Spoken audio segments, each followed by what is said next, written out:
പഠിക്കേണ്ടതായ ഒട്ടേറെ പാഠങ്ങളുണ്ട്. പാഠം പഠിക്കും എന്ന് തന്നെയാണല്ലോ ഇന്നിപ്പം ഇന്നലെയും ഇന്നുമായിട്ട് എം വി ഗോവിന്ദൻ മാസ്റ്റർ പറഞ്ഞിട്ടുള്ളത്. പക്ഷേ എന്തു പാഠമാണ് ഇടതുപക്ഷം ഈ തിരഞ്ഞെടുപ്പിൽ പഠിക്കാൻ പോകുന്നത് എന്നുള്ളതാണ് ഇതിനകത്ത് ഏറ്റവും പ്രധാനപ്പെട്ട ചോദ്യമായിട്ട് ഞാൻ കരുതുന്നത്. നമുക്കറിയാമല്ലോ, ഇപ്പോൾ ഈ തെരഞ്ഞെടുപ്പിൽ നിശ്ചയമായും ഒരു പിണറായി സർക്കാർ വിരുദ്ധ തരംഗമുണ്ടായിരുന്നു, ഒരു ആൻറ്റി ഇൻകംബൻസി ഫാക്ടർ ഉണ്ടായിരുന്നു. എന്നാൽ ഈ തെരഞ്ഞെടുപ്പിൽ ഈ സർക്കാർ വിരുദ്ധ തരംഗമാണോ ഇടതുപക്ഷത്തിൻ്റെ പരാജയത്തിൻ്റെ കാരണമെന്ന് നമ്മൾ പരിശോധിക്കേണ്ടതുണ്ട്. ഇപ്പോൾ നമ്മൾ വിചാരിക്കുക, ക്ഷേമ പെൻഷൻ കൃത്യമായി കൊടുത്തിരുന്നു, ഉച്ചക്കഞ്ഞി വിതരണം മുടങ്ങിയിരുന്നില്ല, സപ്ലൈകോയിൽ എല്ലാ സാധനങ്ങളും ലഭ്യമായിരുന്നു. ഈ രീതിയിൽ നല്ല രീതിയിൽ പ്രവർത്തിച്ചുകൊണ്ട് ഇരിക്കുകയായിരുന്നു ഇടതുപക്ഷ സർക്കാർ എന്ന് വെറുതെ വിചാരിക്കുക. അങ്ങനെയാണെങ്കിൽ കേരളത്തിൽ ഇടതുപക്ഷത്തിനൊരു സ്വീപ്പിംഗ് വിക്ടറി ഉണ്ടാകുമായിരുന്നില്ല എന്നാണ് എൻ്റെ നിലപാട്. അതിൻ്റെ കാരണം വളരെ കൃത്യമായി മുഖ്യമന്ത്രി പിണറായി വിജയൻ കഴിഞ്ഞ ദിവസം നിയമസഭയിൽ വിശദീകരിച്ചിട്ടുണ്ട്. നോക്കൂ, ഈ തെരഞ്ഞെടുപ്പിൽ ഇന്ത്യ മുന്നണി രാജ്യത്ത് അധികാരത്തിൽ വരണം, അതുകൊണ്ട് കോൺഗ്രസ് തന്നെയാണ് കൂടുതലായും ഇവിടെ നിന്ന് ജയിക്കേണ്ടത് എന്നൊരു പൊളിറ്റിക്കൽ ഡിസിഷൻ കേരളത്തിലെ വോട്ടർമാരെടുത്തിരുന്നു. ഇപ്പോൾ ഹിന്ദു ദിനപത്രം ആഫ്റ്റർ പോൾ സർവേ നടത്തിയിരുന്നു, അല്ലേ? ഇപ്പോൾ ലോക്നീതി CSDSന്റെ ഒരു സർവേ വന്നിരുന്നു. ആ സർവേയിൽ അവർ കണ്ടെത്തിയിരിക്കുന്ന ഒരു കാര്യമെന്ന് പറയുന്നത്, ഈ വോട്ടിങ്ങിനെ സർക്കാർ വിരുദ്ധ തരംഗം ആകപ്പാടെ സ്വാധീനിച്ചത് 23% മാത്രമാണ്. 70% ആളുകളും കേരളത്തിൽ തീരുമാനമെടുത്തിരുന്നത് രാജ്യത്ത് നരേന്ദ്രമോദി അധികാരത്തിൽ വരരുത് എന്നാണ്. അതുകൊണ്ട് അവർ കോൺഗ്രസിനെ ജയിപ്പിക്കാൻ തീരുമാനിച്ചു.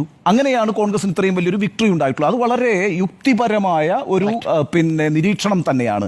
നമ്മൾ നേരത്തെ പറഞ്ഞതുപോലെ ഈ പറയുന്ന എല്ലാ പെൻഷൻ കൊടുക്കുകയും അവശ്യ സാധനങ്ങളുടെ ലഭ്യത ഉറപ്പാക്കുകയും മരുന്നുറപ്പാക്കുകയും ഉച്ചക്കഞ്ഞി വിതരണം നടത്തുകയും ഒക്കെ ചെയ്താൽ കൂടിയും ഇപ്രാവശ്യം കേരളത്തിലെ ജനങ്ങൾ തിരഞ്ഞെടുക്കുക UDFന്റെ ആളുകളെ തന്നെയായിരുന്നു എന്ന കാര്യത്തിൽ ഒരു സംശയവും വേണ്ട. അതിന് മറ്റൊരു കാരണം കൂടി ഞാൻ പറയാം. ഇപ്പോൾ ഉദാഹരണത്തിന് 2019 CPMന്റെ വോട്ട് പെർസെൻറ്റേജ് എന്ന് പറയുന്നത് 25.97%. 2024 CPMന്റെ വോട്ട് പെർസെൻറ്റേജ് എന്ന് പറയുന്നത് 25.82%. അതായത് കേവലം 0.15% വളരെ നെഗ്ലിജിബിൾ ആയിട്ടുള്ള ഒരു 0.15% ഒരു ലോസ് മാത്രമാണ് CPM ഉണ്ടായിരിക്കുന്നത്. ഇനിയിപ്പോൾ വളരെ ശക്തമായി ആന്റി ഇൻകംബൻസി പ്രവർത്തിച്ചുകൊണ്ടിരിക്കുന്നു എന്ന് വിചാരിക്കുക. അങ്ങനെയാണെങ്കിൽ UDFന്റെ വോട്ട് പെർസെന്റ് വലിയ രീതിയിൽ ഉയരണം. അത് ഉയർന്നിട്ടില്ല. ഇപ്പം കഴിഞ്ഞ തവണ 2019 37.46 ആയിരുന്നു UDFന്റെ കോൺഗ്രസിന്റെ വോട്ട് പെർസെൻറ്റേജ് എന്ന് പറയുന്നത്. അതിപ്രാവശ്യം 35 കുറഞ്ഞിരിക്കുകയാണ്. 2% കുറവാണ് ഉണ്ടായിരിക്കുന്നത്. അപ്പം ആന്റി ഇൻകംബൻസി മൂലമാണ് വലിയ രീതിയിൽ ഇടതുപക്ഷത്തിന് പരാജയം ഉണ്ടായിരിക്കുന്നതെന്ന് വിലയിരുത്തിയാൽ ഒരു പക്ഷേ യഥാർത്ഥത്തിൽ പ്രവർത്തിച്ചുകൊണ്ടിരിക്കുന്ന അണ്ടർ കറൻസിനെ ഐഡന്റിഫൈ ചെയ്യുന്നതിനകത്ത് നമ്മൾക്ക് വീഴ്ച വരുമെന്നാണ് ഞാൻ മനസ്സിലാക്കുന്നത്. അതായത് രാഷ്ട്രീയ യാഥാർത്ഥ്യം മനസ്സിലാക്കണമെങ്കിൽ കുറച്ചുകൂടി വിശാല അർത്ഥത്തിൽ ഈ വിഷയങ്ങളെ പരിശോധിക്കുന്നതുകൊണ്ട് ഏതായാലും ഈ കണക്കുകളൊന്നും തന്നെ ആന്റി ഇൻകംബൻസി കൊണ്ടാണ്, പിണറായി വിജയന്റെ സർക്കാർ പ്രവർത്തിക്കുന്നതിനോടുള്ള വിദ്വേഷമോ എതിർപ്പോ കൊണ്ടാണ് ഈ 18 സീറ്റിലെ UDFന്റെ വിജയം എന്ന് വിലയിരുത്തിയാൽ യഥാർത്ഥ രാഷ്ട്രീയ കാരണം കണ്ടെത്തപ്പെടാതെ പോകും. അതുകൊണ്ടാണ് ഞാൻ പറഞ്ഞത്, ഈ ഗോവിന്ദ മാസ്റ്റർ എന്ന് പറയുന്നുണ്ടായിരുന്നു, സർക്കാരിനെ തിരുത്തേണ്ടയിടത്ത് തിരുത്തും, സർക്കാരിൻ്റെ പ്രവർത്തനങ്ങൾ മെച്ചപ്പെടുത്തണമെങ്കിൽ മെച്ചപ്പെടുത്തും. ഇത്തരത്തിലുള്ള കാര്യങ്ങൾ പരിഹരിച്ചുകൊണ്ട് നേട്ടങ്ങൾ ഉണ്ടാക്കാൻ കഴിയുന്ന ഒരു രാഷ്ട്രീയ സ്ഥിതിയിലാണോ ഇന്ന് ഇടതുപക്ഷം കേരളത്തിലുള്ളത് എന്നുള്ളതാണ് പ്രശ്നം. അതുകൊണ്ട് ഈ പറയുന്ന സർക്കാരിൻ്റെ മുഖം മിനുക്കലിനൊക്കെ അപ്പുറത്ത് മറ്റു ചില രാഷ്ട്രീയ പ്രശ്നങ്ങൾ ഈ തെരഞ്ഞെടുപ്പിൽ മുന്നോട്ട് വന്നിട്ടുണ്ട്. മാത്രമല്ല, വളരെ പ്രധാനപ്പെട്ട കാര്യം വെച്ചാൽ ഇപ്പം 4% വോട്ട് BJPക്ക് അധികമായി വരുന്നു. 2.18% വോട്ടാണ് കഴിഞ്ഞ തവണത്തേതിൽ നിന്ന് കോൺഗ്രസിന് നഷ്ടം വന്നിരിക്കുന്നത്, UDFന് നഷ്ടം വന്നിരിക്കുന്നത് ആകെ. അതേപോലെ 1.81% ഇടതുപക്ഷത്തിന് കുറവ് വന്നിരിക്കുന്നത്. രണ്ടും കൂടി ചേർത്താൽ ഏറെക്കുറെ 4%.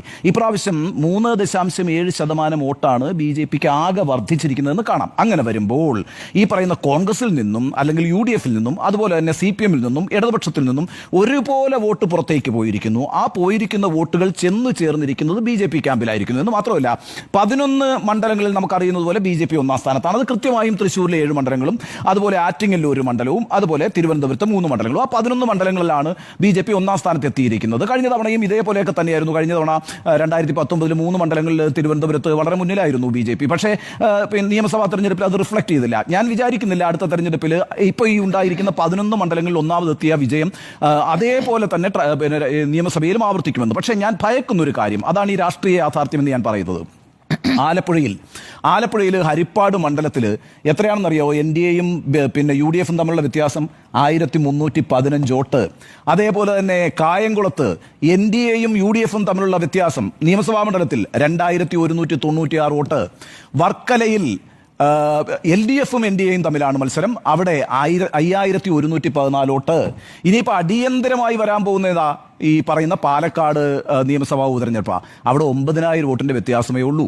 അപ്പോൾ BJP എന്ന് പറയുന്ന ഒരു രാഷ്ട്രീയ പ്രസ്ഥാനം ഈ രണ്ട് മുന്നണികളിൽ നിന്നും വോട്ട് പിടിച്ചുകൊണ്ട് മുന്നേറുന്നു എന്ന് മാത്രവുമല്ല, ഇവിടെ എല്ലാ ബൂത്തുകളിലും നരേന്ദ്രമോദിക്ക് അനുകൂലമായി വോട്ടുകൾ പോൾ ചെയ്യപ്പെട്ടിട്ടുണ്ട്. അത് ചെറിയ രീതിയിലല്ല, ചില മണ്ഡലങ്ങളിലെങ്കിലും വലിയ മുന്നേറ്റം BJP ഉണ്ടാക്കിയിരിക്കുകയും ചെയ്തിരിക്കുന്നു. അപ്പോൾ യഥാർത്ഥത്തിൽ ഈ ആന്റി ഇൻകംബൻസി എന്നൊക്കെയുള്ള ഫാക്ടേഴ്സിനപ്പുറം ഈ പറയുന്ന വലിയൊരു ആശയപരമായ ഷിഫ്റ്റ് കേരള സമൂഹത്തിൽ സംഭവിച്ചുകൊണ്ടിരിക്കുന്നു. ആ യാഥാർത്ഥ്യത്തെയാണ് നമ്മൾ ഐഡന്റിഫൈ ചെയ്യേണ്ടത്. അവിടെയാണ് ഈ പറയുന്ന ഈ CSDSന്റെ സർവേയിൽ പറയുന്ന 45% നായർ വോട്ടുകൾ ഇപ്രാവശ്യം പിന്നെ BJPയിലേക്ക് പോയിരിക്കുന്നു. 33% ഈഴ വോട്ടുകൾ ഇപ്രാവശ്യം BJPയിലേക്ക് പോയിരിക്കുന്നു. നോക്കൂ, ഇതൊരു ചെറിയ കാര്യമല്ല. ഈ പറയുന്ന മുന്നാക്ക ഹിന്ദു വിഭാഗങ്ങളെയും അതേപോലെ തന്നെ പിന്നാക്ക ഹിന്ദു വിഭാഗങ്ങളെയും ഒരുപോലെ ആകർഷിക്കുന്നതിൽ BJP വിജയിച്ചിരിക്കുന്നു എന്നുള്ളതാണ് അതിൽ ഏറ്റവും പ്രധാനപ്പെട്ട കാര്യം. 33% ഈഴവ വോട്ടുകൾ അവർക്ക് സമാഹരിക്കാൻ കഴിഞ്ഞിരിക്കുന്നു എന്നുള്ളതാണ്. ഞാൻ കഴിഞ്ഞ ചർച്ചകളിലൊക്കെ പറഞ്ഞിട്ടുണ്ട്, BJPയുടെ പൊളിറ്റിക്കൽ പ്രോജക്റ്റ് ആയിരുന്നു യഥാർത്ഥത്തിൽ BDJS എന്ന് പറയുന്നത്. SNDPയുടെ ഒരു പദ്ധതി ആയിരുന്നില്ല അത്. വെള്ളാപ്പള്ളി നടേശൻ അങ്ങനെ ഒരു രാഷ്ട്രീയ പ്രസ്ഥാനം ഉണ്ടാക്കുന്നതിന് എതിര് പോലുമായിരുന്നു. അപ്പോൾ BJP ആണ് BDJS എന്ന് പറയുന്ന ഒരു രാഷ്ട്രീയ പ്രസ്ഥാനത്തെ വിഭാവന ചെയ്യുന്നത്. ആ BDJS ആദ്യകാലത്ത് നടന്ന തെരഞ്ഞെടുപ്പുകളിലൊന്നും ഒരു ഇളക്കവും സൃഷ്ടിച്ചിട്ടില്ല. അവരുടെ ആദ്യത്തെ തെരഞ്ഞെടുപ്പ് എന്ന് പറയുന്നത് 2014 നടന്ന നിയമസഭാ തെരഞ്ഞെടുപ്പാണ്. അതിൽ 4% വോട്ടാണ് അവർ പിടിച്ചിരുന്നതെങ്കിൽ 2019ലും 2021ലും അവരുടെ വോട്ടിംഗ് ശതമാനം എന്ന് പറയുന്നത് 2% താഴെയാണ്. പക്ഷേ 9 വർഷം കഴിയുമ്പോൾ ഈ BDJS എന്ന് പറയുന്ന ഓപ്പറേഷൻ ഉണ്ടല്ലോ, അത് കൃത്യമായി റിസൾട്ട് ഉണ്ടാക്കുന്നത് നമുക്ക് കാണാം. അവിടെ ചോർച്ച സംഭവിക്കുന്നത് ഇടതുപക്ഷത്തിൽ നിന്നായിരിക്കുന്നു എന്നുള്ളത് മലയാളികളെ സംബന്ധിച്ചിടത്തോളം വലിയ ആകാംക്ഷ ഉണ്ടാക്കുന്ന ഒരു ഘടകമാണ്. കാരണം ഈ പറയുന്ന ഈഴവ വിഭാഗം, പിന്നാക്ക ഈഴവ വിഭാഗങ്ങൾ, ദളിത് വിഭാഗങ്ങൾ, ആ വിഭാഗങ്ങളാണ് എപ്പോഴും ഇടതുപക്ഷ പ്രസ്ഥാനത്തിന്റെ അടിത്തറയും ശക്തിയും എന്ന് പറയുന്നത്. ആ വിഭാഗങ്ങളെ മുഖ്യധാരയിലേക്ക് കൊണ്ടുവരുന്നതിന്, ആ അധസ്ഥിത വിഭാഗങ്ങളെ മുഖ്യധാരയിലേക്ക് കൊണ്ടുവരുന്നതിന് വലിയ പണിയെടുത്തിട്ടുള്ള പ്രസ്ഥാനങ്ങളാണ് കമ്മ്യൂണിസ്റ്റ് പ്രസ്ഥാനങ്ങൾ കേരളത്തിൽ. ആ കടപ്പാടോടുകൂടി തന്നെ എക്കാലവും കമ്മ്യൂണിസ്റ്റ് പ്രസ്ഥാനങ്ങളെ പിന്തുണച്ചിട്ടുള്ള ജനവിഭാഗമാണ് അവർ കോൺഗ്രസിലേക്കല്ല പോകുന്നത്, മറിച്ച് അവർ BJPയിലേക്ക് പോകുന്നു. ആ വോട്ട് ബാങ്ക് എന്ന് പറയുമ്പം പ്രശ്നം എന്താണെന്ന് അറിയാവോ? നമ്മളിപ്പോൾ എത്രയൊക്കെ കാര്യങ്ങൾ കൊടുത്താലും ഇവരെ ഇങ്ങനെ ഈ ആളുകളെ ഭൗതികമായി തൃപ്തിപ്പെടുത്താൻ കഴിയില്ല. അതിനൊക്കെ ഒരു പരിഹരിച്ചാൽ ഇപ്പം നല്ല റോഡുകൾ വരുന്നു, അപ്പം പിന്നെ ഇപ്പം നരേന്ദ്രമോദിക്ക് ആളുകൾ വോട്ട് ചെയ്ത് എന്തിനാ? നമുക്ക് പെൻഷൻ കിട്ടുമെന്ന് വിചാരിച്ചിട്ടാ, അല്ലെങ്കിൽ പിന്നെ മരുന്ന് കൊണ്ട് തരും നരേന്ദ്രമോദി എന്ന് വിചാരിച്ചിട്ടാ, അല്ലെങ്കിൽ പിന്നെ ഉച്ചക്കഞ്ഞി വിതരണം മുടക്കില്ല എന്ന് വിചാരിച്ചിട്ടാ, സപ്ലൈയും കോയിൽ അവശ്യ സാധനങ്ങൾ കിട്ടും എന്ന് വിചാരിച്ചിട്ടാ നരേന്ദ്രമോദി ഒന്നും കൊണ്ട് ഇവിടെ തരാൻ പോകുന്നില്ലല്ലോ. നരേന്ദ്രമോദിക്ക് ഓരോ ബൂത്തിലും വോട്ട് കൊടുത്തിരിക്കുന്നത് BJPക്കുള്ള വോട്ടായിട്ടാണ് അത് കൊടുത്തിരിക്കുന്നത്. അതൊരു പൊളിറ്റിക്കൽ വോട്ടാണ്. അപ്പോൾ അവിടെ ഈ പറയുന്ന പെൻഷൻ കൊടുത്താലും ഒക്കെ ഈ പറയുന്ന ഒരു ആശയപരമായ ഷിഫ്റ്റ് സംഭവിച്ചിട്ടുണ്ട്. ആ ആശയപരമായ ഷിഫ്റ്റിനെയാണ് നമ്മൾ മനസ്സിലാക്കേണ്ടത്. എന്തുകൊണ്ടാണ് സംഭവിക്കുന്നതെന്ന് വെച്ചാൽ, ഈ പറയുന്ന നമ്മൾ ഇനി എന്തൊക്കെ പറഞ്ഞാലും ഒരു വികസിത സമൂഹമാണ് കേരളം എന്ന് പറയുന്നത്. ഏത് ഇൻഡിക്കേറ്റർ വെച്ച് നോക്കിയാൽ, അത് വിദ്യാഭ്യാസത്തിന്റെ കാര്യത്തിനകത്താണെങ്കിൽ, ആരോഗ്യത്തിന്റെ കാര്യത്തിനകത്താണെങ്കിൽ, ശുചിത്വത്തിന്റെ കാര്യത്തിനകത്താണെങ്കിൽ, ജനന മരണ നിരക്കിന്റെ കാര്യത്തിനകത്താണെങ്കിലും ഒക്കെ ഏത് ഇൻഡിക്കേറ്റർ വെച്ച് നോക്കിയാലും നമ്മുടെ വികസിത സമൂഹമാണ്. നിങ്ങളിപ്പോൾ റോഡിലൂടെ ഒന്ന് യാത്ര ചെയ്ത് നോക്കിയേ, ഏത് വീടെടുത്താലും ഒരു കാർ പോർച്ച് ഉണ്ടാകും. കാർ വേണമെന്നില്ല, എന്നാലും എപ്പോഴും വരാനിരിക്കുന്ന ഒരു കാറുണ്ട് അവരുടെ മനസ്സിൽ. കാർ വാങ്ങിക്കാനും പറ്റും. ആ രീതിയിലൊരു സാമ്പത്തികമായി തന്നെ നമ്മൾ വളരെ മുന്നിൽ നിൽക്കുന്നതാണ്. നമ്മളെ കമ്പയർ ചെയ്യുന്നത് യൂറോപ്പിലേക്കായിട്ടുള്ള സമൂഹങ്ങളുമായിട്ടാണ്. ഈ വികസിത സമൂഹമായി നമ്മൾ മാറിക്കഴിഞ്ഞിരിക്കുന്നു. നമുക്ക് പഴയ മത നിയമങ്ങളൊന്നുമില്ലല്ലോ. ഇപ്പോൾ ഈ തൊട്ടുകൂടായ്മയും തീണ്ടിക്കൂടായ്മയും മറ്റു പ്രശ്നങ്ങളൊന്നുമില്ല. നമ്മൾ ജനാധിപത്യ വ്യവസ്ഥയിലാണ് നമ്മൾ ജീവിക്കുന്നത്. അപ്പോൾ എന്താ പ്രശ്നം എന്ന് വെച്ചാൽ, ഇനി സാംസ്കാരികമായ ഒരു സ്വത്വമാണ് നമ്മൾ ഉണ്ടാക്കുന്നത്. ഈ സാംസ്കാരിക സ്വത്വ നിർമ്മാണത്തിലേക്ക് ഈ പറയുന്ന പിന്നാക്ക ഹിന്ദു വിഭാഗങ്ങൾ പോകുന്നു. അതൊരു ചെറിയ കാര്യമല്ല. അവർ ഹിന്ദുത്വവുമായിട്ട് ഐഡന്റിഫൈ ചെയ്യുന്നു. അങ്ങനെ ആ ഹിന്ദുത്വവുമായിട്ട് ഐഡന്റിഫൈ ചെയ്യാൻ പറ്റുന്ന പാകത്തിലുള്ള ആശയങ്ങൾ BJPയും മറ്റ് സംഘപരിവാർ ശക്തികളും നിർമ്മിച്ചു കൊടുക്കുന്നു. അവരെ അങ്ങനെ ഗാൽവനൈസ് ചെയ്യുന്നു, ഗ്യാദർ ചെയ്യുന്നു. ആ രീതിയിൽ അവർക്കൊരു സ്വത്വം നിർമ്മിച്ചു കൊടുക്കുമ്പോൾ അവർ വളരെ പെട്ടെന്ന് സാമ്പത്തികമായൊക്കെ മുന്നോക്കമായിട്ടെത്തി ഇനി ഒരു സാംസ്കാരിക സ്വത്വത്തിലേക്ക് പോകേണ്ടതുണ്ട്. അവിടെ ഈ പറയുന്ന ഇടതുപക്ഷം ഉണ്ടാക്കുന്ന ഒരു ശൂന്യതയുണ്ട്. അത് വളരെ പ്രധാനപ്പെട്ട ശൂന്യതയാണ്. ഈ പറയുന്ന ഭൗതികമായി നമ്മൾ മെച്ചപ്പെട്ട് കഴിഞ്ഞിരിക്കുന്നു, പക്ഷേ ആത്മീയമായ മേഖലയിൽ നമ്മൾക്ക്, അല്ലെങ്കിൽ ഈ പറയുന്നത് സബ്ജക്റ്റീവായ മേഖലയിൽ, ആത്മീയം നമ്മൾ പറയേണ്ട ആത്മനിഷ്ഠമായ മേഖലയിൽ ഒരു ശൂന്യത ഉണ്ടായിരിക്കുന്നു. നമ്മളിപ്പോഴും പഴയ മുദ്രാവാക്യങ്ങളൊക്കെ പറഞ്ഞുകൊണ്ടിരിക്കുകയാണ്. ഈ കോറിന് കുഞ്ഞിനെ കുമ്പിളിൽ കഞ്ഞി, അത് നമ്മൾ പിന്നെ ഇല്ലാതാക്കി. അതുപോലെ തന്നെ പിന്നെ കൃഷിക്കാരന് കൃഷിഭൂമി കൊടുത്തു, കുടികിടപ്പ് അവകാശം കൊടുത്തു, തൊഴിൽ കൊടുത്തു, ഈ ഉച്ചനീചത്വങ്ങൾ ഇല്ലാതാക്കി. ഇതൊക്കെ പഴയകാല കഥയായി മാറിയിട്ടുണ്ട്.